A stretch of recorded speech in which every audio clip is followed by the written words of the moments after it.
Hello everyone, welcome to my channel. तो बिना किसी देरी के शुरू करते इस ड्रामा का हिंदी एक्सप्लेनेशन का एपिसोड 3। एपिसोड के स्टार्टिंग में हम देखते हैं कि रुई जैसे ही हाउचिन के रूम से बाहर आती है तो उसका बहुत ही तेज का गुस्सा आ रहा था। और फिर जैसे ही बाहर आती है तो जू को खड़ा हुआ देखती है और फिर उसके पास जाकर बोलती है, मैं तुम्हारी हिम्मत की तो दाद देती हूँ, क्योंकि तुमने इतने सालों से इस मॉन्स्टर को बर्दाश्त जो किया है।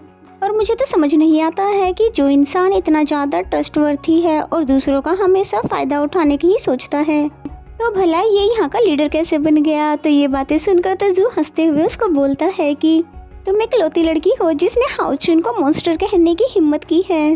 और तुम्हारी एक बात तो मैं चलो समझता हूँ कि तुमने उन्हें ट्रस्टवर्थी कहा, पर मुझे ये बात समझ नहीं आई कि वो दूसरों का फ़ायदा कैसे उठाते हैं। जिस पे रुई ने बोला कि तुम्हें याद नहीं है कैसे उन्होंने वन हाई होटल को खाली करवा दिया था अपने गेस्ट के लिए, जबकि वो तो पहले से ही बुक हो चुकी थी। जिस पे जू ने उसे एक्सप्लेनेशन दिया और साथ ही हमें फ्लैशबैक का सीन भी दिखाया जाता है जहाँ वन हाई होटल के डायरेक्टर हाउचिन से मिलने के लिए आए थे और वो कहता है कि तुम जो मर्जी करना है वो कर सकते हो, लेकिन हम वहाँ के रूम खाली नहीं करवा सकते हैं।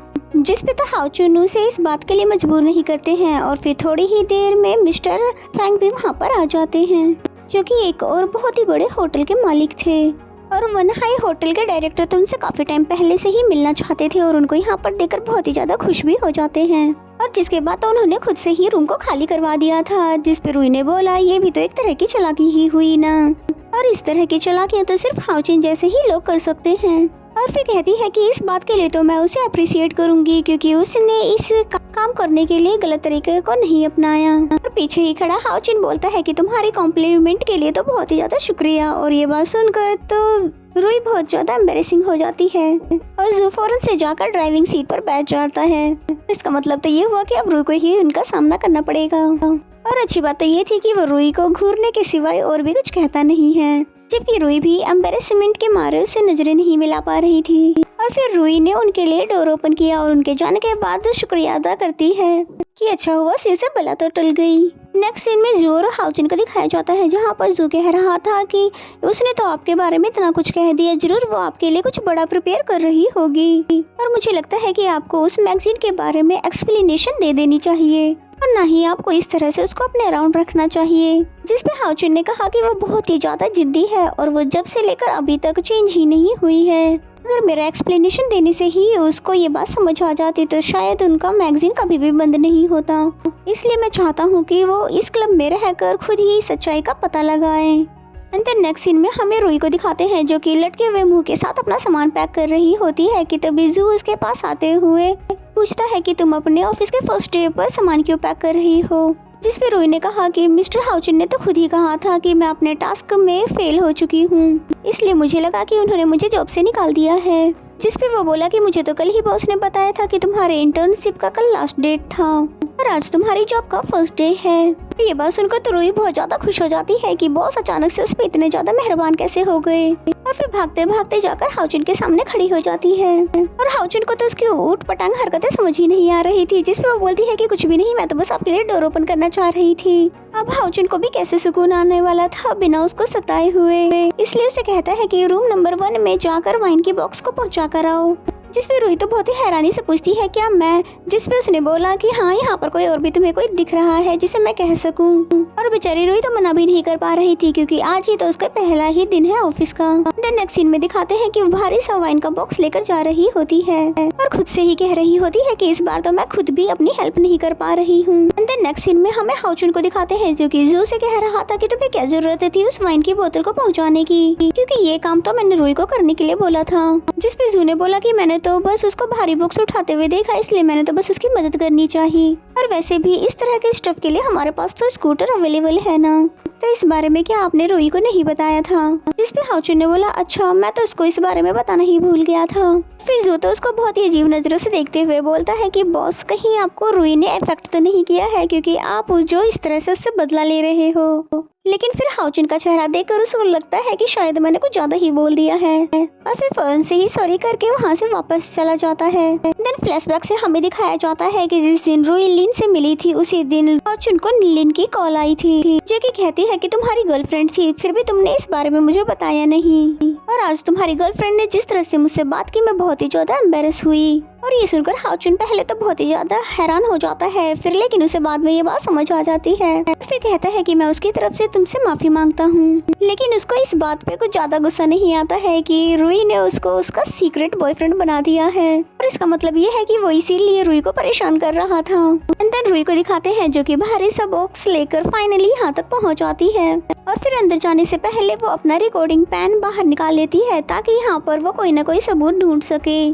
फिर तभी वो लड़का उसको दोबारा मिल जाता है जो कि कहता है कि लास्ट टाइम मैंने तुम्हें हाउचिन के ऑफिस के बाहर देखा था, तुम यहाँ पर क्या कर रही हो, और वैसे मेरा नाम तो हेवन है और तुम्हारा नाम क्या है। लेकिन रुई पहले तो उससे सही से बात नहीं करती, लेकिन फिर सोचती है कहीं ये मेरी कंप्लेन ही ना कर दे, इसलिए फिर ये कहकर वहाँ से जाने लगी कि मैं यहाँ की न्यू एम्प्लॉय हूँ, अगर मैंने तुम्हें जाने अनजाने में अफेक्ट कर दिया हो तो मुझे इसके लिए माफ कर देना। एंड देन अंदर जाने के बाद वो कोशिश कर रही होती है कि अपने रिकॉर्डिंग पेन को कहीं ना कहीं सेटल कर दे, लेकिन जो ये हेवन था उसका पीछा ही नहीं छोड़ रहा था, और वो कहता है कि क्यों ना हम कल दोनों डिनर पर चले, इसी बहाने मैं तुमसे माफी भी मांग लूंगा। जिसपे तो रुई ने उसे मना कर दिया कि नहीं नहीं, मुझे तुम्हारी किसी भी बात पर कोई गुस्सा नहीं है और न ही मैं तुम्हारे साथ डिनर करने के लिए जा सकती हूँ। और उसके ऐसे कहकर जाने पर वहाँ पर बैठे सभी लोग हेमन पर हंसने लगे कि पहली बार किसी लड़की ने तुम्हें इग्नोर कर दिया।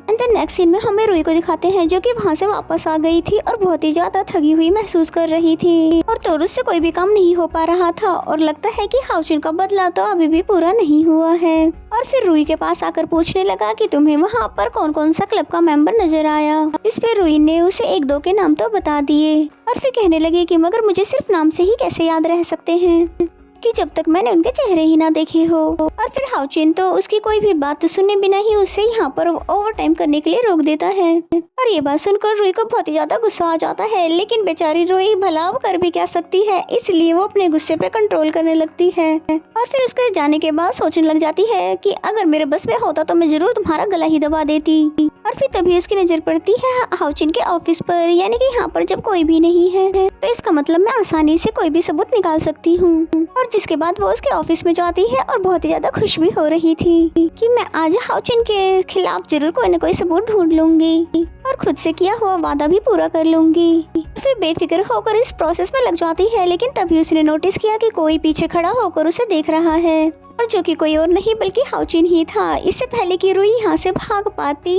वो फौरन से उसका हाथ पकड़कर उसको टेबल पर ही लेटा देता है, और रुई तो उसे चिल्लाकर यहाँ से खुद को जाने के लिए कह रही थी, और उसकी आवाजें सुनकर तो यहाँ पर जू भी आ जाता है और लाइट ऑन कर वो भी इन दोनों को इस कंडीशन में देख लेता है, लेकिन फिर तुरंत ही उन्हें सॉरी करके लाइट बंद करके वहाँ से चला जाता है। और वही रुई ये सोच रही थी कि ये कितना एम्बैरेसिंग मोमेंट है और हमें जू ने भी इस हालत में देख लिया है। और फिर हाउचिन ने उससे पूछा कि तुमने ये जो कुछ भी किया है क्या इसके बारे में तुम मुझे एक्सप्लेन नहीं करोगी। और फिर रुई काफी सोचने के बाद उससे एक्सप्लेनेशन देते हुए कहती है कि मैं जिस लड़के को पसंद करती हूँ बस उसके बारे में थोड़ा और जानना चाह रही थी, लेकिन मैंने तो कभी नहीं सोचा था कि तुम मुझे रंगे हाथों पकड़ लोगे और मेरा फर्स्ट कन्फेशन भी इस पोजीशन में होगा। और वैसे तो ये बात अच्छे से हाउचिन भी जानता था कि ये अपनी जान छुड़ाने के लिए सिर्फ एक बहाना कर रही है, लेकिन फिर भी वो उसको जबरदस्ती किस करने लगता है ताकि वो उसको जबरदस्ती अपनी गर्लफ्रेंड बना सके। और फिर किस करने के बाद वो कहता है कि फिलहाल तो मेरी गर्लफ्रेंड को मुझे देने के लिए अभी कुछ भी नहीं है सिवाय इस किस के। एंड देन नेक्स्ट मॉर्निंग का सीन दिखाया जाता है। जब रुई ऑफिस आती है तो सभी एम्प्लॉय उसे अप्रिशिएट कर रहे होते हैं, और रुई को तो समझ ही नहीं आ रहा था कि आखिर ये सब ऐसे क्या कर रहे हैं और हो क्या रहा है, और ना तो उसका टेबल पड़ा था और ना ही उसका बाकी सामान।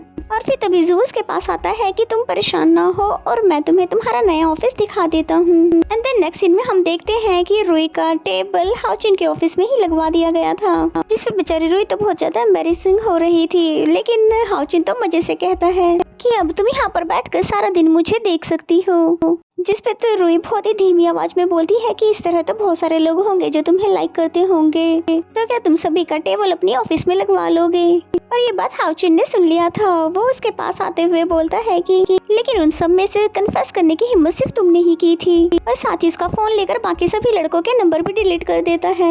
और रुई को तो इसकी इस हरकत पे बहुत ही ज्यादा गुस्सा आ रहा था, और हाउचिन तो उसको और सताने के लिए उसे कॉफी लाने के लिए भेज देता है। और फिर रुई जैसी बाहर आती है तो उसे जू मिलता है जो कि उसको अभी इस पोजीशन के लिए कांग्रेचुलेशंस कहने ही वाला था, लेकिन तभी रुई बोल देती है कि कल रात तुम मुझे बचा नहीं सकते थे क्या, जो कि अब मुझे इस मॉन्स्टर के साथ रहना पड़ेगा। इस पे जू ने बोला कि भला मैं क्या कर सकता था, क्योंकि मैं तो हाउचिन का असिस्टेंट हूँ, मुझे तो उनकी हर बात माननी होगी। और फिर गलती भी तो तुम्हारी ही थी, तुम्हें क्या जरूरत थी ऐसे छुपके छुपाते उनके रूम में जाने की। हाँ, लेकिन मुझसे एक मिस्टेक जरूर हुई कि मैंने तुम्हें इस बारे में नहीं बताया कि बॉस का रूम का लॉक उनके वॉच के साथ कनेक्टेड है। ये सुनने के बाद तो रूही उस पे और भी ज्यादा गुस्सा हो गई और वो कहती है कि तुमने जरूर मेरे अगेंस्ट हाउचिन से हाथ मिला लिया होगा, इसलिए खबरदार कि तुमने 24 घंटे के लिए मुझसे बात भी की तो। और फिर तभी उसे याद आता है कि मैं कुछ भूल गई हूँ। और फिर नेक्स्ट सीन में वो उसी रूम में जाकर अपना रिकॉर्डिंग पेन ढूंढने लगती है, लेकिन उसने जहाँ पर उसे सेट किया था वो वहाँ पर उसे नहीं मिलता। और फिर उसे ढूंढते ढूंढते वो क्लब के बाहर आ जाती है जहाँ पर हाउचिन खड़ा हुआ था और वो उसे दोबारा से बहस तो नहीं करना चाहती थी, इसलिए वो छुपके छुपाते वापस जाने लगती है। लेकिन हाउचिन ने तो उसे देख लिया था, इसलिए उसे रोक देता है और फिर उसको वहाँ पे बुला लेता है। और अचानक से उसके हाथ में रिकॉर्डिंग पेन देखकर तो बहुत ही ज्यादा डर जाती है और फिर गार्ड्स को भी अपनी तरफ आते हुए देखकर और भी ज्यादा परेशान हो जाती है। लेकिन लकीली वो लोग यहाँ पर किसी और काम से आए थे। और फिर हाउचिन भी उसका रिकॉर्डिंग पेन उससे वापस करते हुए बोला कि अपनी चीजों का ख्याल रखा करो, अगर दोबारा तुमसे ये चीज गुम हुई तो वापस नहीं किया जाएगा। और फिर रूही ने जब पूछा कि आपने मेरी डायरी को सुना तो नहीं है, इस पे हाउचिन ने बोला कि हमारे क्लब में प्राइवेसी को सबसे ज्यादा वैल्यू किया जाता है, तो फिर मैं तुम्हारी डायरी को सुनकर इस प्राइवेसी की वैल्यू को कैसे तोड़ सकता हूँ। और ये कहने के बाद हाउचिन यहाँ से चला जाता है। उसकी ये बातें तो रूही को बहुत ही ज्यादा पसंद आती है कि कम से कम वो अपनी बातों का तो पक्का है। और फिर तभी वो कल रात की हुई किसके बारे में सोचती है और उसे भी पहली बार हाउचिन के लिए फील होने लगा था। और फिर इसी सीन के साथ ये एपिसोड यहीं पे खत्म हो जाता है। तो मेरा एक्सप्लेनेशन अगर आपको अच्छा लगता है तो वीडियो को लाइक करें और चैनल को अभी तक सब्सक्राइब नहीं किया तो प्लीज सब्सक्राइब कर लें। तो मिलते हैं नेक्स्ट एपिसोड में, तब तक के लिए बाय बाय।